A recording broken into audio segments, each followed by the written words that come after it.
Hey guys, how's it going? Kripparrian here. Today I want to give you guys another video where I explain how I do some of the drafting in Arena. In this video I'm going to highlight the Paladin class. Paladin right now, middle of Ungoro expansion. It is one of the three classes that sports over a 50% win rate along with Mage and Rogue. It's typically kind of third in line, but it has a lot of popularity. It seems like a lot of people are doing pretty well with Paladin, and a lot of that comes from a few of the details in the draft that I hope I at least talk about, if not highlight in the example to come. So hope you guys do learn something from today's video, and I've included a little bit of extra game footage because I'm sure some of you guys are curious how the deck plays out at least a little bit. So check it out, hope you enjoy it, and I'll see you guys tomorrow. So Paladin's actually had the highest win rate for me this expansion, and I didn't think I was doing that well with Paladin, but the stats are the stats. I'm almost at 10 average with Paladin. So we talk about the secret of Paladin, and largely it's this card, Spike Ridge Steed. Not much of a secret. Basically, Paladin is fairly simple. You don't even need a good curve because the hero power is pretty good, but you need some early game cards because you don't really want a hero power on turn 2. But the secret of Paladin is picking high power level cards, but the little bit of the details around that is cards that discover other cards are particularly ridiculous with Paladin, especially ones from the last expansion that includes like elementals, because you get Ragnaros and discover effects have a 400% bonus for class cards, which means they show up 5 times more often. So you're going to see, like, whenever you have discover an elemental, you're going to see Ragnaros the Light Lord a lot. Whenever you have discover a taunt minion, you have 3 taunt Paladin legendaries, so you're probably going to get at least one of them as your options. So I don't know if the Hearthstone Arena scores account for that. They probably do, but I have to say that those cards are really going to carry your deck. So this is about as well as you can start. Outside of Tyrion, this is probably the card you want in your deck times a lot. So that's the one that we pick. We got an epic on the second one. Anti-weapon is actually pretty good. There's a lot of rogues and there's a lot of paladins at high wins. Blood Knight is a bit hit and miss. I kind of like the anti-weapon. The main thing is that, you know, I think as a card, the Ooze is probably going to hit more often than the Blood Knight, but the Blood Knight is a lot more significant. If you hit with a Blood Knight, it's crazy. I think if I was playing Rogue or Mage, I'd be more inclined to pick the Glutinous Ooze, but if you're playing Paladin, it's really hard to ping sometimes. So I actually think both cards are okay. In terms of big creatures that do absolutely nothing immediately, even though it looks all high potential and all that, there's going to be lots of those throughout the draft, and honestly we don't really care to have any of those specifically in our deck. We're looking for just premium card quality and discovery effects, and a few early game cards, a few weapons in there. So, especially at the start, we're really only going for card quality, and I think for card quality, Blood Knight wins here just slightly. Second Rate Bruiser is a really powerful card. It gives you a tempo advantage if you're losing, but you generally need like a weapon or some kind of AoE to really make it shine, because if you're playing from behind, your opponent's still going to trade efficiently. It's a 3 for a 5 health taunt. The attack is usually not too relevant, so this is kind of like a more situational tar creeper, I think it's called, the taunt thing. Anyway, so Volcanosaur, probably the better card here. This usually has very powerful effects in Arena. I want to stay away from low-ranked cards, of course. This is an interesting one. Frozen Crusher is a very powerful card, but it's much better when you're winning. And Paladin already has a very good grasp on the game when it is winning. We have to consider the fact that it's a card most opponents won't actually kill when you play it. So if you can drop a Spike Ridge Steed on it, that would be absolutely insane. The other thing is, Paladin has a lot of class cards on 4 mana. So I think early on, even if you don't have any cards that cost 4, you need be a bit selective when picking them, because if you have if you have a card like this and then you eventually get like 6 good 4-drops, you're going to have a lot of hands where on turn 4 you have this and another card. So, you know, you can't really weigh this as a 4-drop. You'll have to possibly play this on turn 5, possibly play this with a hero power on turn 6. It's a lot less useful as a result of that. So I think Frozen Crusher here is solid. We have 2 very good tempo cards. Lost in the Jungle is, it's not that good in the late game, but Nerubian Prophet is also a really bad top deck because you usually can't afford the tempo to play. So these cards are very similar. Lost in the Jungle is a little bit better on turn 1, turn 2. Nerubian better on turn 3, turn 4. I think it's pretty close. I'm just going to let Hearthstone Arena decide here, I think. Yeah. I think if it was Rogue, I'd go Nerubian Prophet. If there was a card like this for a Rogue, I guess. Because Rogue can wait a little bit with like the weapon and all that. So again, if you have a card that's that much higher over the others, it should be a pretty easy pick. Spawn N'Zoth, again, you have to be winning by a lot for that to be good. Arcanosmith is a little bit clunky. King's also a little bit clunky, but the payout for Kings is crazy. This is a bit of an interesting one, so we'll disregard the... Like, if you have 3 options and you're using the Hearthstone Arena app, the one that's the lowest, usually never pick that. Usually the decision is between the first 2 picks. So we have Lost in the Jungle and Hammer of Wrath. So this is kind of a point in the draft where we have to make a little bit of a decision. So card quality, yeah, Lost in the Jungle is better overall, but if we're pushing 2 Lost in the Jungle, we're kind of playing a more aggressive deck, more of a mid-range deck. And if we pick Hammer of Wrath, it'll actually be better to pick Hammer of Wrath if we want to go with like a control deck or like a control mid-range deck. So it kind of depends how we want to play this out. Hammer of Wrath is really good value card. It's a really good value card. It helps a lot to have cards like these. So this is kind of like a discover effect. It's obviously not a discover, but it's do something and draw a card. It's card advantage.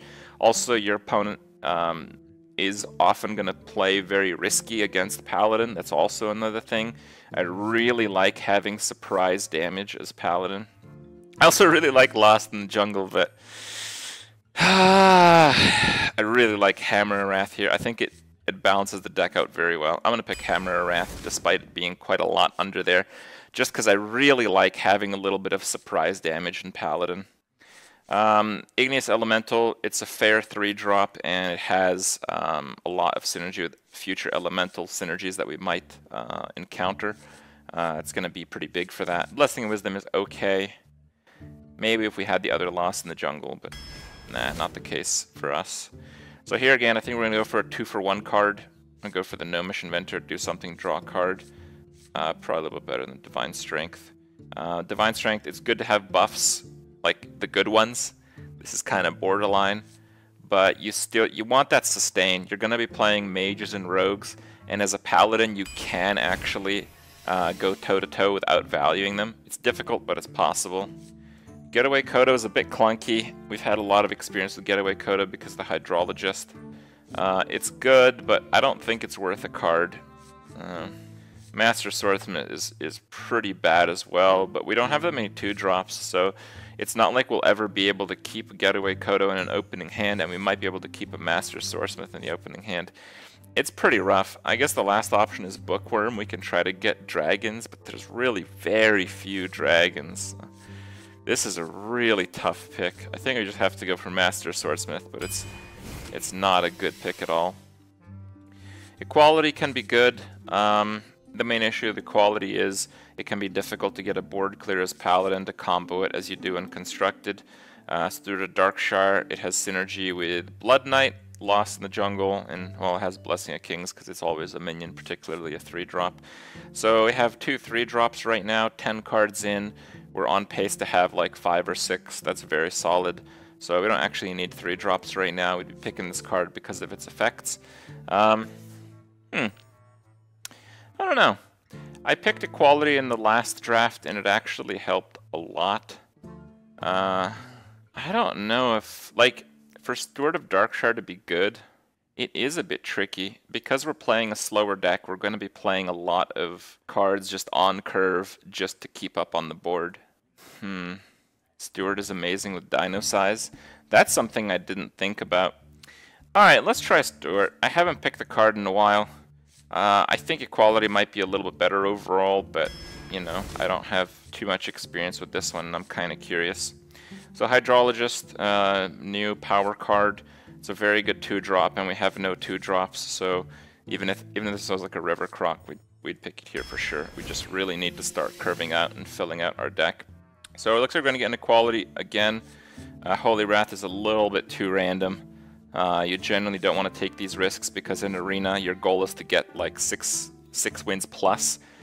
You're not playing constructed. You're not, you know, you don't want to be, oh wow, I got 55% win rate, I can make legend with this. You know, that's crap. You don't want to take chances like these. You don't want a card like this that has such a high variance, because you could certainly just lose the game by playing it, and it's not worth doing coin flips in Arena. You want to go for the sure thing if you can. So yeah, equality. We still don't have a board clear, but we have some dudes, we have some plays, we have some small things. Looks like it can work. Kooky Chemist, very good against Priest. Stubborn Gastropod, just pretty good. Gastropod is a little bit weak against Rogue and Mage, because they'll often just hero power it down, but you get a tempo advantage. And we might still be doing the mid-range control Paladin thing, even though we haven't gotten any cards in that direction in a while. Yeah, it's kind of like Priest, right? These are very interesting cards side by side.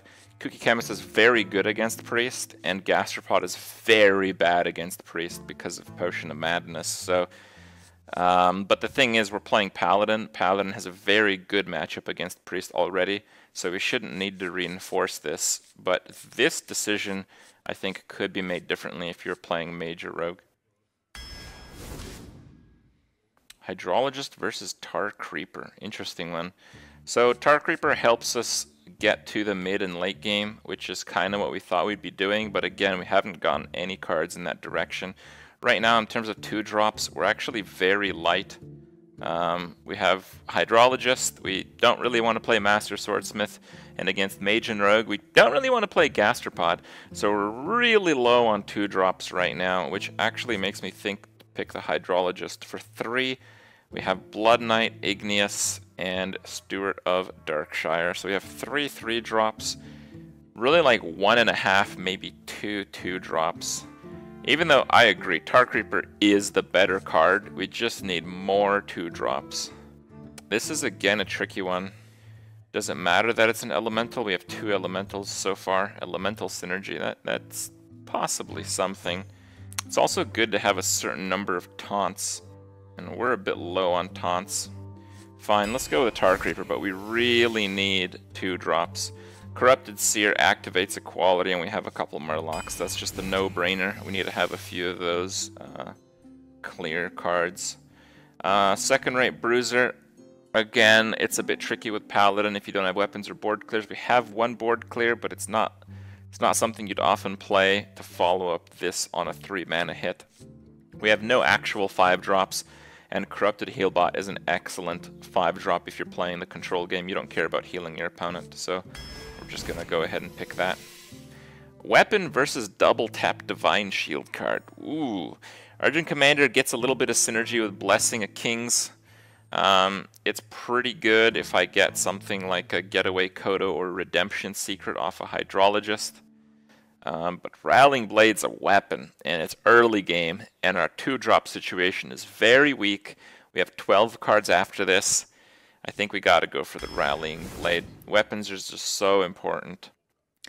1-drops are also very good, but if you're picking early game cards, you want the early game cards to offer some value in the late game if you're playing a mid-range / control deck, which is, again, still something that we're kind of trying to do, but we haven't landed on any high-quality late-game minions in a while. Light Fuse Stegodon, really the only card that doesn't completely blow. A lot of these automatic picks, unfortunately, happen. Wow, another set of bad cards. Nightblade, you know, this might be okay. Like, if you're playing Hunter, Nightblade's actually pretty good. It's direct damage. This card's rarely ever good. But yeah, Blessing of Wisdom, it'll probably just be a recycle. But if we're playing a control deck, we can also use it just to stall out. So any card that kind of fits the theme of what we're trying to do, even though our identity is kind of jeopardized right now because we don't have much control cards, it's still a card we want to use to reinforce that. So Naga Corsair is pretty good. Follow up Rallying Blade, but we have to be really careful. Play Pirates. I actually don't like playing any Pirates at all whatsoever at any point. In terms of healing, I think we have nothing. So some healing is pretty good, but I think the card quality is too big. Healing is important, but you have to fill out your curve. You have to fill out high card quality. If you make a better defense or a better push on the board, you often won't need to heal as much. So even though we don't have any healing, we probably will want some by the end. That's the card we want to pick. Light's Justice. Oh my. Wow. That's a card that really demands healing. Rarely do you have to consider this card. It's usually a bit too weak, but I'm thinking it is certainly a powerful card. It's just that Light's Justice, if you're going to get decent value, you're going to take an HP hit, which is fine against most classes, but it's notably bad against Rogue and Mage. And once again, those are the classes we're going to play a lot of. We're still lacking 5-drops, and we've kind of organized this deck to be kind of like a mid-range control. So I think I'm actually going to go for the 5-drop here. I think the Silver Hand Knight is probably the most consistent pick. I'm going to go Silver Hand Knight. Might regret that one. That one's a tricky one. So, you know, we have the 40-point rule. This is like 52 points higher. You know, we have to pick for card quality. Once again, obvious pick. So you kind of have to see where these cards lead you. These cards are decent. Avenging Wrath is actually a really good card with equality. We have 2 Murlocs, and 4 for a 5/4 is pretty solid. Actually, if I wasn't using Hearthstone Arena, I probably would have snap picked the Burgly Bully because it's a solid 5-drop and it fills the curve. But if we play this just as is, it's fine. You know, our 4-drop situation is still a bit weak. You know, we don't always want to play Hammer or Gnomish. We can't sometimes play Kings at all. Stegodon sometimes need to be saved. We have a lot of 4-drops, but they're all very situational. So just 4 mana 5/4 is pretty good. It's certainly the best pick there. Alright, so we have a Giant Wasp and an Argent Protector. Wasp is extremely good, Argent Protector is extremely good. Argent Protector works better if you have large minions. We have a few large minions, nothing too crazy. Let's just check the 3-drop situation. 1, 2, 3, 4, 5. All of our 3-drops are fine on curve, so we have enough 3-drops. Let's go with the Argent Protector to kind of fuel our late game. Humongous Razor Leaf always throws up Hearthstone Arena if you have a golden version. Oh, whoa, fixed! Alright. Yeah, we gotta go with the weapon. We have a few Divine Shields too. That's what I'm talking about. This is late game city right here. This is burst, this is late game. This is exactly what we're looking for. We're really trying to make the deck a bit more well-rounded in the last few picks, and not only is this the best card, but it certainly completes the archetype. We're probably looking for another card like that, but it looks like we're going to have to settle for an older Peacekeeper, which is pretty good. Good curve card, good card in a control deck. So, yeah, I think if this was a pre-expansion, like a pre-Ungaro deck, it'd be really solid, but I actually have almost no discovery options except for like Adapt and Hydrologist. It's a high card quality deck, but the real gem about Paladin is card discovery, and we have very little of that. This is a very standard deck. There's not much special about this deck. Honestly, I don't think Druid can be good. Alright, I think Druid is just hopeless. So, good fucking luck. My recommendation for drafting Druid is don't draft Druid. It's a bad idea. Side effects? No. What else am I a bit weak in? Damn, 1-drop. Reporting for duty.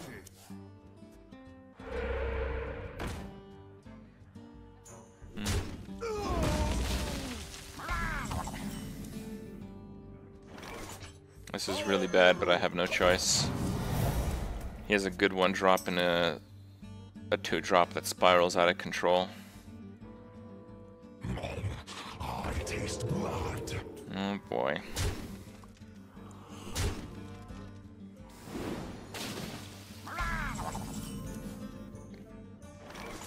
Last warning.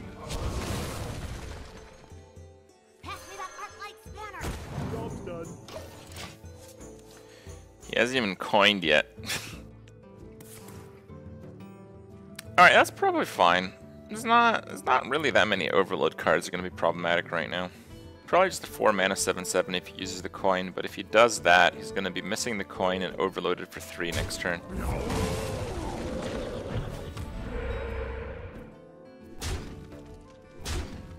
We want to try to play those on the same turn if possible. Hey, give me a minute. I could also try to play those, but then I don't really have a 2-drop. I think the Tiger's fine here. It's Earth Elemental, isn't it?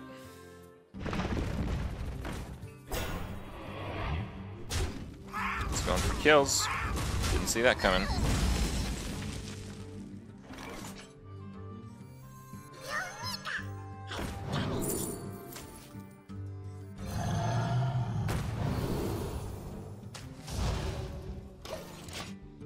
Okay. It's pretty decent. Wow. Seriously.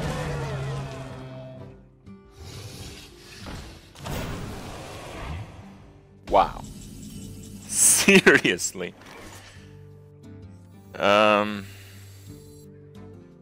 Probably Stormwind is best here. Behold the might of Stormwind. Corrupted Seer was good, but not as good. Check this out here. 4-0, 72.3 with Elise. Dude, I had Elise in a deck yesterday. I played like so many games. None of them worked out at all.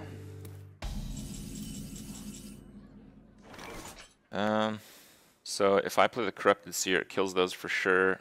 It kills that for sure too. So I'll have a Corrupted Seer and a 6/4. So if I play Avenging Wrath, 8 split means probably 2 to each. Probably. Yep. Probably. 2 to each puts me in a better spot, but there's that probably thing. I think I'm going to pass on the probably, honestly. It might sound foolish, but I have not done very well with probablys in the past, so. Alright. Yeah, yesterday I played an Elise deck, like 12 or 13 games. I never got the pack. I only played Elise like 3 times.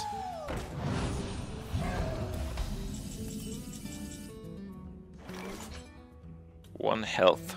The thing is, I don't want this stupid thing to hit on 1 health garbage.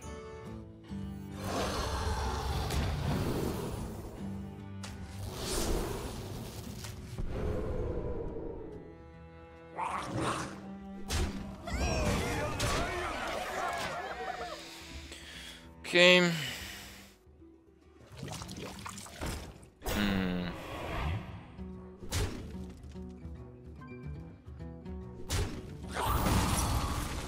That was a good order, testing for get down. And now, for my next trick. And it's over. For the Alliance.